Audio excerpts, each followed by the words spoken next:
livre para todos os públicos.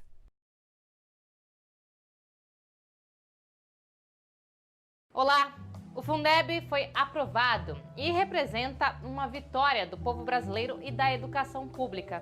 Por outro lado, professores e servidores da saúde do setor público que estão atuando na linha de frente da pandemia terão os salários congelados devido à decisão do governo, referendada pela Câmara dos Deputados. Nossa reportagem mostra o agravamento dos problemas que o funcionalismo público tem enfrentado conforme o coronavírus avança. E confira também a entrevista com o economista Eduardo Fagnani, que fala sobre as propostas de reforma tributária em discussão no Congresso. A Central do Brasil está começando.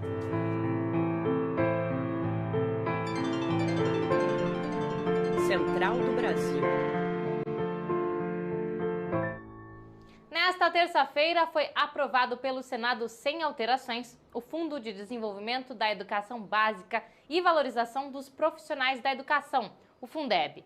Por ser uma emenda constitucional, o texto não precisa de sanção de Bolsonaro para se tornar lei. Vamos saber mais sobre esta conquista para a educação com o coordenador-geral da Campanha Nacional pelo Direito à Educação, Daniel Cara. Embarque imediato.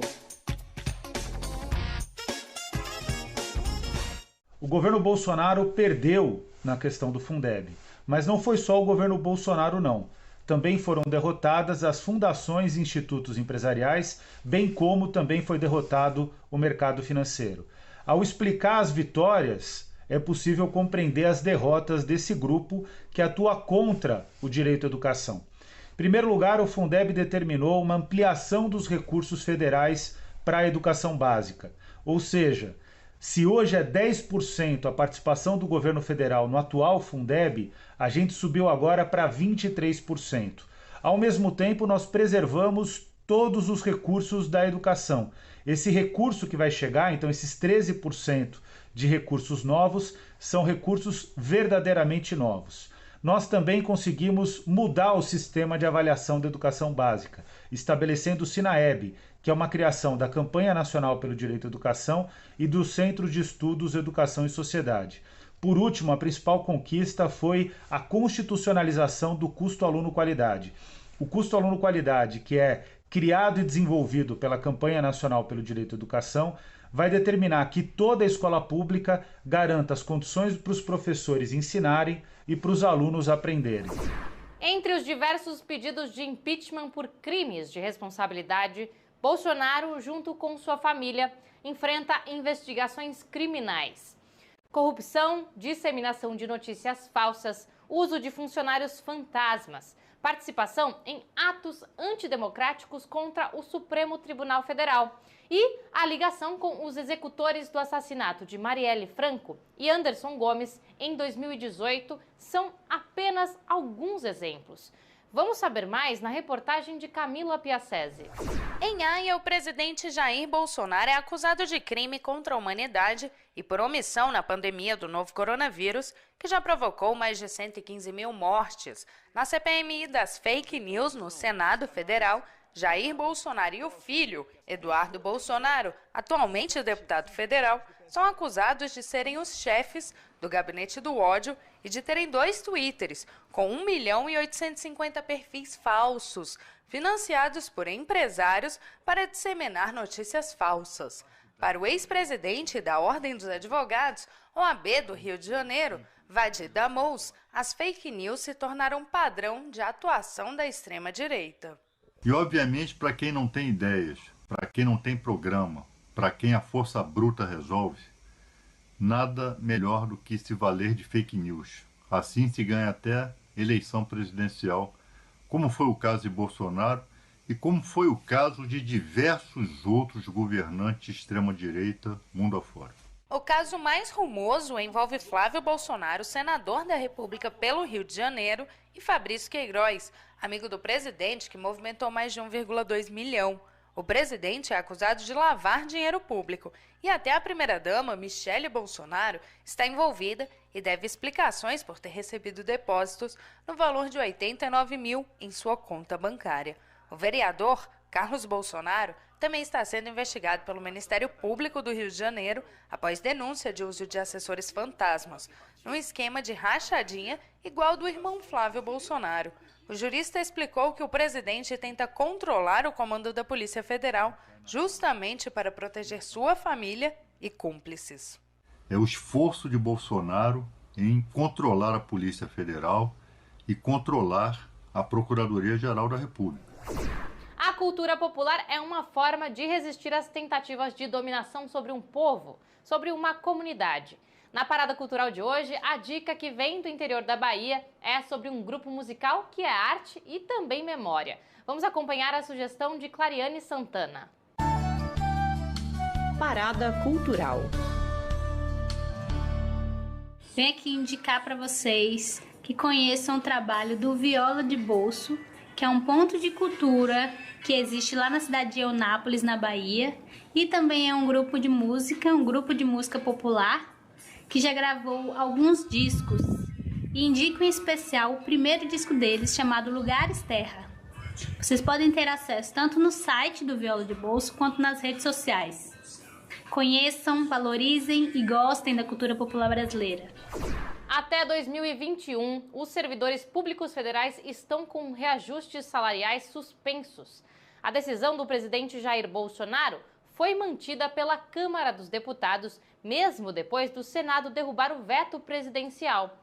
Muitos dos servidores que estão com os salários congelados atuam na linha de frente do combate ao coronavírus. Profissionais da saúde, assistentes sociais, professores e trabalhadores do serviço funerário estão entre eles. Vamos acompanhar a reportagem de Afonso Bezerra. Trilhos do Brasil. A decisão do governo Bolsonaro afeta milhares de trabalhadores que estão na linha de frente da pandemia e que mantêm o serviço público de pé. O discurso a favor do congelamento defende que os servidores também precisam arcar com os custos da crise do coronavírus. A servidora da Saúde, Irene Rodrigues, diz que esta fatura chegou para todos os trabalhadores. As condições de trabalho precisam ser respeitadas. O Brasil hoje é o país que mais teve óbitos de trabalhadores da saúde no mundo. Da enfermagem são mais de 350 trabalhadores. São vidas perdidas, não são números, são pessoas, são famílias que dependiam destes trabalhadores. Então, o impacto desse congelamento, ele é financeiro, ele é emocional e ele atinge toda a sociedade. Não vai atingir só os servidores públicos. O veto ao reajuste salarial até 2021, segundo o governo, é uma medida para compensar o apoio financeiro aos estados e municípios durante a pandemia. Acontece que em muitos estados há um bom tempo que os trabalhadores não recebem reajuste. No Rio de Janeiro, desde 2014 que os professores não recebem aumento. O professor Caio Andrade revela que esta desvalorização do servidor prejudica a prestação de serviço, porque para compensar o baixo salário, os trabalhadores se ocupam de diversas atividades na semana. Muitas vezes 2 escolas, 3 escolas no mesmo dia e 5 ao total ao longo da semana, né? Então, evidentemente que isso impacta negativamente na qualidade do ensino, porque eu acabo tendo menos tempo para preparar as aulas, né, para corrigir atividades dos alunos. Por um lado, Bolsonaro põe na conta dos servidores públicos a má gestão da crise generalizada. Por outro, Paulo Guedes propõe uma reforma tributária que fará com que os mais pobres paguem ainda mais impostos. No Congresso, não há apenas essa proposta de reforma tributária. A proposta da oposição quer um imposto progressivo que tribute os super ricos do país. Na entrevista central, o economista Eduardo Fagnani fala sobre o assunto com Jonatas Campos. Entrevista Central. Olá, a nossa entrevista central de hoje é com o economista Eduardo Fagnani. Ele é professor do Instituto de Economia da Unicamp e pesquisador do Centro de Estudos Sindicais e do Trabalho. Professor, agradecemos sua disponibilidade. Professor, muito se fala da reforma tributária apresentada pelo ministro Paulo Guedes. Eu lhe pergunto, só existe essa reforma no Congresso Nacional? Ótima pergunta, Jonatas. Existe a proposta do Paulo Guedes, que chegou agora, existe uma outra que chama PEC 45, que está na Câmara, existe uma outra que está no Senado, que chama PEC 110. Mas existe uma quarta, a sua pergunta é muito boa, para poder informar as pessoas. Existe uma quarta proposta de reforma tributária que ninguém comenta, a mídia simplesmente não fala dela, tá certo? Que é uma proposta feita por todos os partidos da oposição, 6 partidos da minoria, né, encampada por todos eles, que também tramita no Congresso Nacional, e é a única que enfrenta o essencial, que é tributar a renda e o patrimônio dos super ricos.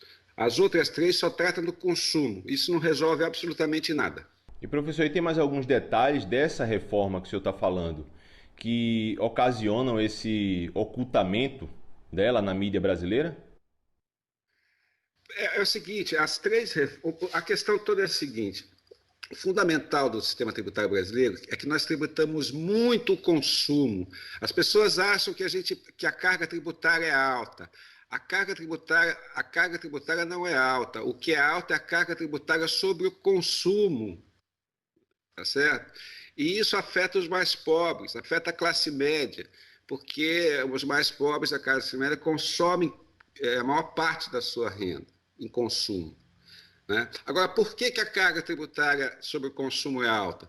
Porque, historicamente, as camadas de mais alta renda nunca permitiram que elas próprias fossem tributadas. Essa que é a questão central. Então, o que nós temos que fazer? Nós temos que reduzir a tributação sobre o consumo e ampliar a tributação sobre a renda e patrimônio dos super ricos. Essa que é a questão central, que é a única proposta, insisto, que faz esse tipo de mudança é a emenda 178 de todos os partidos da oposição. Nesses últimos dias houve uma debandada da equipe do ministro Paulo Guedes, do governo Bolsonaro. A que o senhor atribui essa saída de vários técnicos e assessores? Olha, Jonas, do ponto de vista interno, são as alianças que estão sendo feitas com o Centrão, uma pressão maior pelo gasto, especialmente no ano eleitoral. Essa que, do meu ponto de vista, esse que é o ponto central, o que isso é incompatível, por exemplo, com o teto do gasto, né? Porque limita os gastos. Agora, do ponto de vista internacional, é importante destacar que a política que o Paulo Guedes está fazendo, ela, segundo o Financial Times, que é a bíblia do capitalismo, né, uma revista inglesa, né, essa era do neoliberalismo ela está sepultada. Eles escrevem isso no editorial.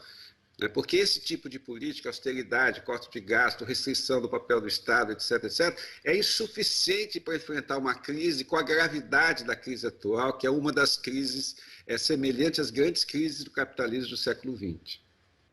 E sobre o Renda Brasil, esse projeto que o governo Bolsonaro promete executar a partir do ano que vem, o senhor acha que ele é viável de acordo com os ditames financeiros do governo? Nós precisamos de um programa de renda, transferência de renda, que substitua o salário, substitua a falta de salário, tá certo? Mas o que o Paulo Guedes quer fazer, a esquerda precisa ficar ligada, porque o que ele quer fazer é fazer um programa que substitua a proteção social. Ele quer acabar com o INSS rural, acabar com o BPC.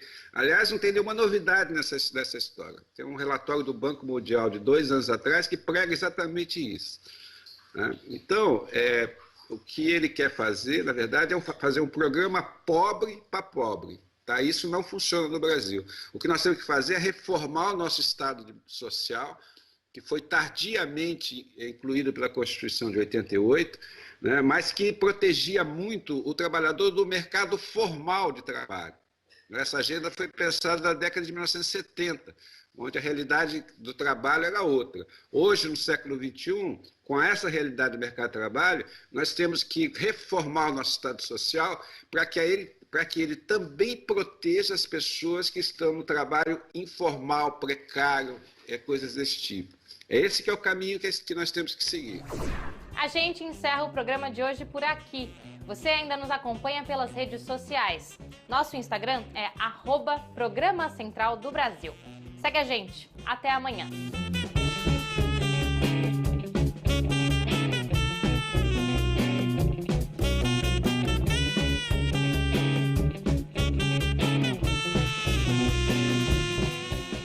Central do Brasil, a rede de comunicação dos movimentos populares.